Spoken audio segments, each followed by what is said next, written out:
महाराज जी के समस्त भक्तजनों को मेरा राम राम। मैं अभिमन्यु मिश्रा आपका हार्दिक स्वागत करता हूँ अपने YouTube चैनल आस्था महाराज जी की पर। आज महाराज जी की कृपा से हम महाराज जी के अनन्य भक्त श्रीमती जयंती तिवारी जी के सानिध्य में बैठे हैं, जिनके जीवन में महाराज जी की असीम अनुकंपा है एवं विषम से विषम परिस्थितियों में भी महाराज जी का आशीर्वाद सदैव उनके साथ बना रहा। आइए अब श्रीमती जयंती तिवारी जी के श्रीमुख से ही महाराज जी की लीलाओं का वर्णन सुनते हैं। आप महाराज जी के संपर्क में कब और किस प्रकार आए?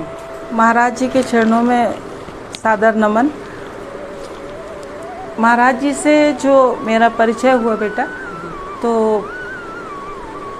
वो पहले हमको कुछ नहीं मालूम था महाराज जी के बारे में, जबकि मेरे पिताजी का जन्म जो है फरुखाबाद के पास एक जगह है कायमगंज, वहीं पे हुआ और मेरे बाबा वहीं पे उस समय स्टेशन मास्टर थे। तो मेरे पिताजी का बचपन वहीं बीता और आसपास के सभी इलाकों में वो रहे, लेकिन मालूम नहीं था।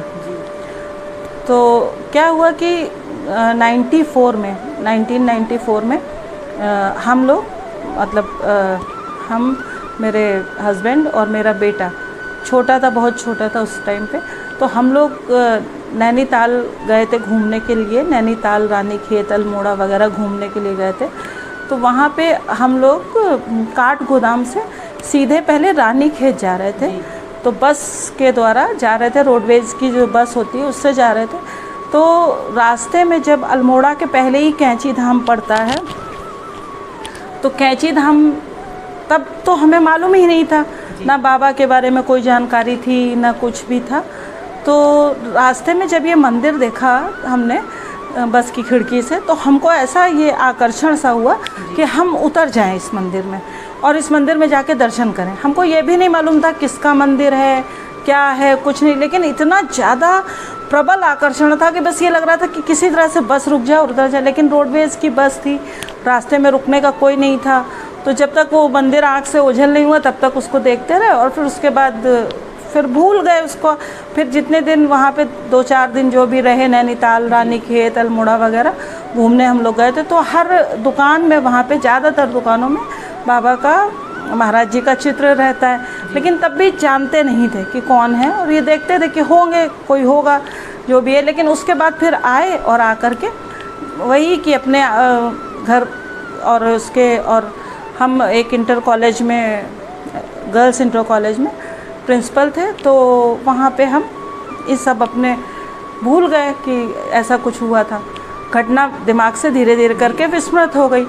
उसके बाद जो है 1999 में हमको एक पुस्तक मिली, अनंत कथामृत, शायद वो पुस्तक थी अनंत कथामृत।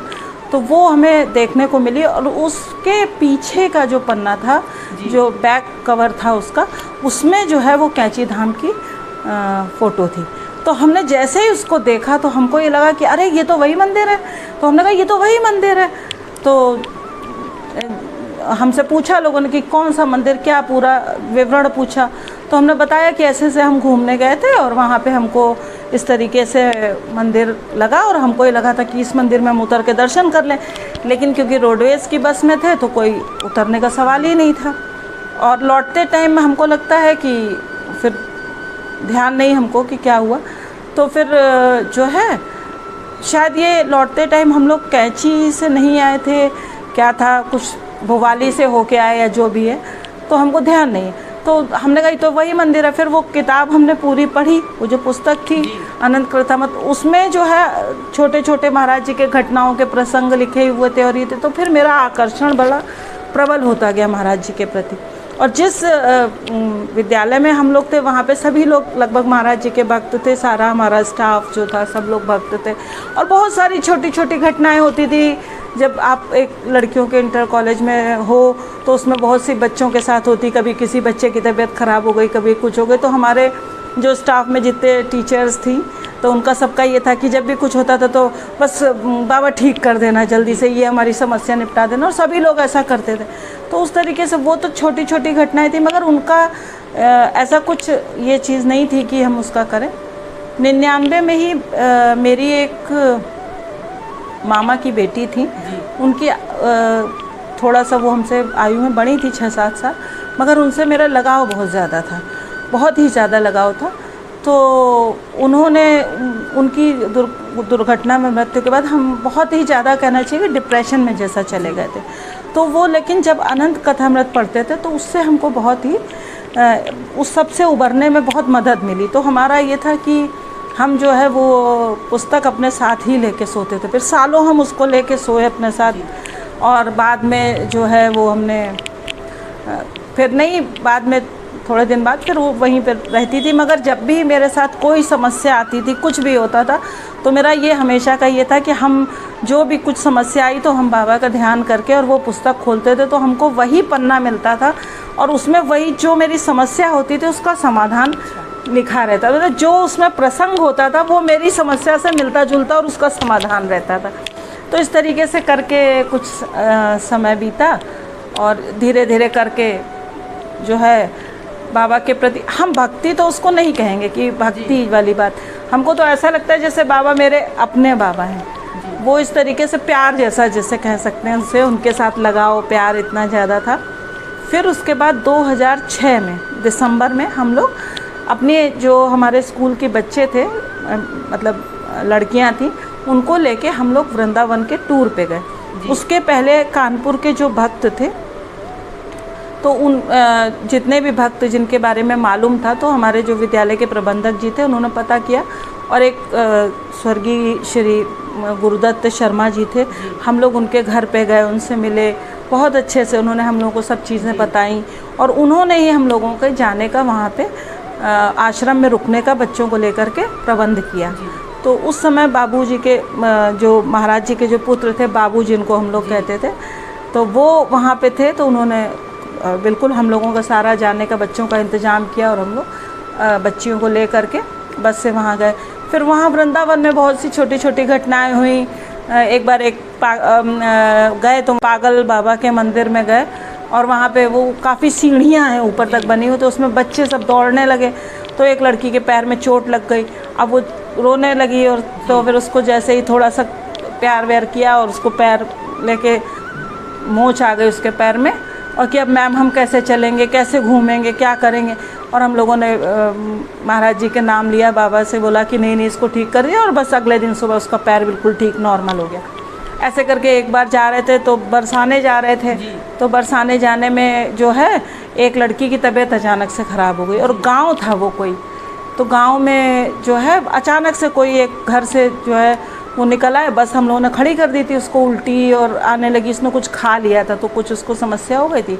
तो वो निकल आए, उन्होंने अपने घर में बुलाया, उनकी माता जी थी और उन्होंने अपना सर्दियों के दिन थे क्योंकि दिसंबर, तो धूप में उन्होंने आंगन में खाट वाट बिछा दी और उसमें फिर उन लोगों ने कुछ, उनकी जो माता जी थी उन्होंने उसको कुछ खिलाया पिलाया और उसका सब ठीक हो गया, थोड़ी देर आराम किया। फिर हम लोग ऐसे छोटे छोटे तो घटनाएं बहुत सी, लेकिन जो एक बड़ी घटना हुई वो ये हुई कि जब हम लोग वहाँ से लौटे, जो अब क्या कहते हैं कि जो कुछ लोग मानते हैं कि इसको कोइंसिडेंट मानते हैं कि ऐसा हो सकता है।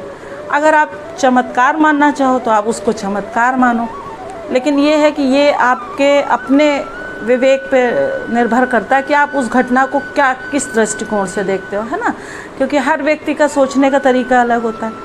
तो हम लोग क्या हुआ कि हम लोग जब वहाँ से लौटे तो उस दिन हम लोग को थोड़ा सा वहाँ से वृंदावन से जिस दिन हम लोग को लौटना था, 3 दिन का हम लोगों का शायद वो टूर था, तो ये हुआ कि बाबा का जो अकबरपुर में जहाँ बाबा का जन्म स्थान है वहाँ के भी दर्शन करते हुए हम लोग कानपुर के लिए वापस आएंगे।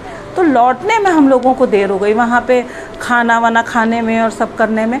और ये बताएं वहाँ पे इतना आनंद आया बच्चों को, जो बच्चे मतलब लड़कियाँ जो है घर में अपने घर में बताती हैं, देखिए 8-9 बजे तक सो के उठती थी, वो वहाँ पे 4 बजे से ठंडे पानी से दिसंबर में नहा धो के और तैयार, और बताती थी जो भोजन हम लोग को भंडारे का मिलता था, भंडारा प्रसाद, तो वो जो है वो जो लड़कियां घर में 1 रोटी 2 रोटी माता पिता कहने से नहीं खाती थी, वो 4-4 5-5 रोटियां खाती थी। इतना अच्छा लगा सबको, बहुत सब बिल्कुल बच्चे वहाँ पे खूब बिल्कुल ऐसा लगता था जैसे घर में खेल रहे हैं। तो वो जो फिर उसके बाद जब लौटे तो उस दिन हम लोगों को देर हो गई और अकबरपुर का रास्ता हम लोग भूल गए।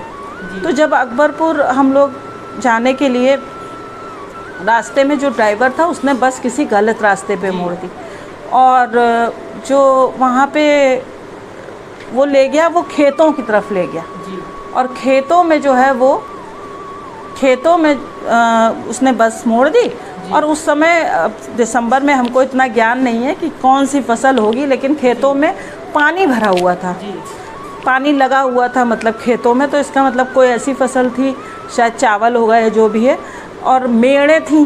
तो उसने बस घुमा करके एक मेड़ पे खड़ी कर दी। मतलब दोनों तरफ खेतों में पानी भरा हुआ था और हमारी एक बिल्कुल बस जितनी बड़ी वाली बस थी, तो उसमें जितना बस के चारों पहिए आने भर की जगह थी, कच्ची जगह पे उसने बस ले जाके बीच खेतों के खड़ी कर दी। अब बच्चे थे, लड़कियां थी, तो लड़कियों का तो स्वभाव होता है कि वो अरे मैम देखिए मोर है, अरे वो मोर नाच रहा है, अरे वो देखिए ये निकल रहा है। बस जो है वो हिल डुल रही थी। तो हमको ये डर लग रहा था कि कहीं ऐसा ना हो कि बस पलट जाए, और अंधेरा होना शुरू हो गया था। तो ये भी डर था कि पता नहीं कैसे यहाँ से निकलेंगे। अगर ज़रा भी कुछ ऐसा होता है कि बस का पहिया कीचड़ में खेत की तरफ उतर गया तो शायद बस फंस जाएगी और फिर सुबह होने के पहले तो निकलने का कोई प्रश्न ही नहीं उठता था। खेतों में अंधेरे में कौन मदद करने को आता। तो हम बस महाराज जी से प्रार्थना कर रहे थे कि बस निकाल दो, मेरे बच्चे ठीक से पहुंचा दो बाबा। मतलब उस समय हमको कुछ समझ में नहीं आ रहा था, बच्चे चिल्ला रहे थे, नारे लगा रहे थे, बाबा महाराज जी की जय, बाबा नीप करोरी जी महाराज की जय, बांके बिहारी लाल की जय और सब कुछ। लेकिन हमारा बस ये था कि हम बस प्रार्थना में लगे हुए थे। उस दिन जब हम लोग वहाँ वृंदावन से चले थे तो हमारे पास बहुत सारे जो है वो 19 दिसंबर का दिन था, तो बहुत सारी चॉकलेट, बिस्किट और ये सब बच्चों को बांटे थे। तो वो सब टोपियाँ, सीटी और ये सब बच्चों के जो गुब्बारे और ये सब चीज़ें थी, तो वो सब बहुत सारा सामान रखा हुआ था। लेकिन हम बस केवल प्रार्थना कर रहे थे। तो उतनी देर में एक बस का जो है दरवाज़ा खटखटाया किसी ने। तो वो छोटा सा 7-8 साल का बच्चा था और उसने दरवाज़ा खटखटाया तो पूछा कि क्या। तो वहाँ पे जो लोग खड़े हुए थे बस के जीने पे, क्योंकि सभी लोग परेशान थे, तो जो लोग खड़े थे तो वो उन्होंने पूछा क्या। तो बच्चा बोला कि आप लोग वहाँ जा रहे हो, अकबरपुर धाम जा रहे हो और हम आपको लेके चलेंगे, तो हम जानते हैं रास्ता। तो उसको बस में बैठा लिया। अच्छा, अब उस समय ये जैसे कहते हैं ना कि जब इस तरीके की कोई घटना होती है तो हम लोगों का जो है मति भी फिर जाती, वैसे ही भगवान अपने अनुसार चलाने लगते हैं। तो ये किसी ने नहीं सोचा कि इतना छोटा बच्चा रात के अंधेरे में, इसको कैसे मालूम होगा ये कहाँ ले जाएगा, क्या करेगा। लेकिन हम लोगों ने किसी ने कुछ नहीं सोचा, बस ये हुआ। और उसने जैसे वो उसने बस में खड़ा हुआ, वो वहीं सीढ़ियों पे खड़ा हो गया बस की। और बस जैसे ही उसने करा, बस आराम से, मतलब वो मेड़ से बस निकल गई, बीच से दोनों खेतों के बीच से वो बस निकल गई और वो निकल के चली गई। जबकि वहाँ पे जो स्थिति थी उसमें अगर जरा सा भी, मतलब पूरा कच्चा रास्ता था, तो वो कहीं पे भी बस फंस सकती थी। लेकिन कुछ नहीं हुआ, बस आराम से निकल गई। और हम लोग किसी को ये समझ में भी नहीं आ रहा कि कैसे निकल गई, क्या हुआ। हम लोग ये सोच रहे हैं बस ठीक है चलो। और हम बस बाबा का नाम ले रहे थे, सीताराम सीताराम कर रहे थे और बाहर निकले उससे। और वो उसने अकबरपुर में ले जाके हम लोगों को जो मंदिर है वहाँ पे खड़ा करवा दी बस, बोला ये है और रास्ते में। और फिर वो बच्चा उतर गया। उसके बीच रास्ते में क्या हुआ कि उस बच्चे को वो जो हमारे पास चिप्स, चॉकलेट और ये सब चीज़ें थी, उससे पूछा गया कि पूछा कि तुम्हारे घर में कौन कौन है, क्या है। जो प्रबंधक जी थे विद्यालय के, उन्होंने पूछा कि तुम्हारे घर में बेटा कौन कौन है, क्या है। तो बोला मेरे एक बड़े भाई हैं और एक छोटी बहन है, और मतलब जो है मैं यहीं रहता हूँ पास में। और तो वो जो है उसको वो सब चिप्स, चॉकलेट वगैरह उन्होंने दिया कि ले लो बेटा, ये ले लो, अपनी बहन के लिए ले जाना, लाओ और ले लो, बड़े भाई को भी दे देना, ये दे देना, वो दे देना। तो वो बच्चा बोला तुम मो को का दे सकत हो, मैं तुमको दे रहा हूँ। और करके उसने जो भी ब्रज भाषा होती है उसमें उसने वो चीज़ बोली कि तुम मुझको क्या दे सकते हो, मैं तुमको दे रहा हूँ, ये लो। और उसने अपनी जेब से जो वो शर्ट वर्ट पहने था उससे उसने एक चाबी का गुच्छा निकाला। और वो चाबी का गुच्छा उसने, हम वहीं पे आगे की सीट पे क्योंकि बैठे हुए थे, तो वो हमने हाथ में चाबी का गुच्छा ले लिया और उसको पर्स में डाल दिया। देखा भी नहीं, उसमें एक तरफ महाराज जी की फ़ोटो थी और एक तरफ हनुमान जी की फ़ोटो थी, तो माथे से लगा के और पर्स में डाल लिया।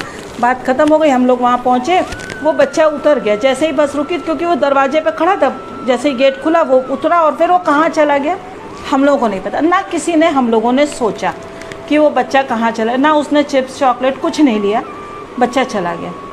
उसके बाद हम लोगों ने वहाँ करा, हम लोग कानपुर वापस लौट के आए। 2-3 दिन बच्चों को सब अपने अपने घर गए, उनका सामान दिया गया। 2-3 दिन बाद जैसा होता है आमतौर पे जब कुछ इस तरीके का होता है, तो फिर बाद में जब सब कुछ निपट जाता है तो हम लोग घर में बैठ के बातचीत करते हैं। तो वैसे ही हम लोग विद्यालय में सब स्टाफ के लोग बैठे थे और तब अचानक से ध्यान आया कि वो बच्चा कौन था जी।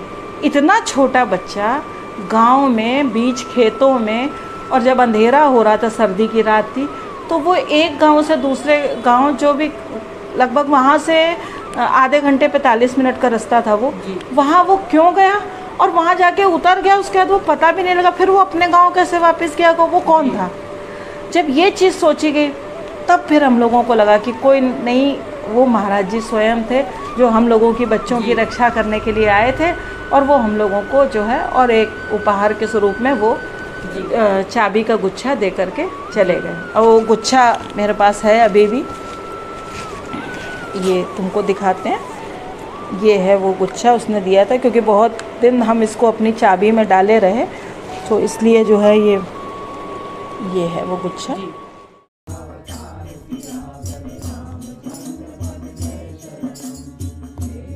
यदि आप लोगों को हमारी यह प्रस्तुति पसंद आई हो तो कृपया वीडियो को लाइक करें, शेयर करें, साथ ही कमेंट्स कर हमारे YouTube चैनल को सब्सक्राइब कर हमारा उत्साहवर्धन करें। जय जय श्री महाराज जी।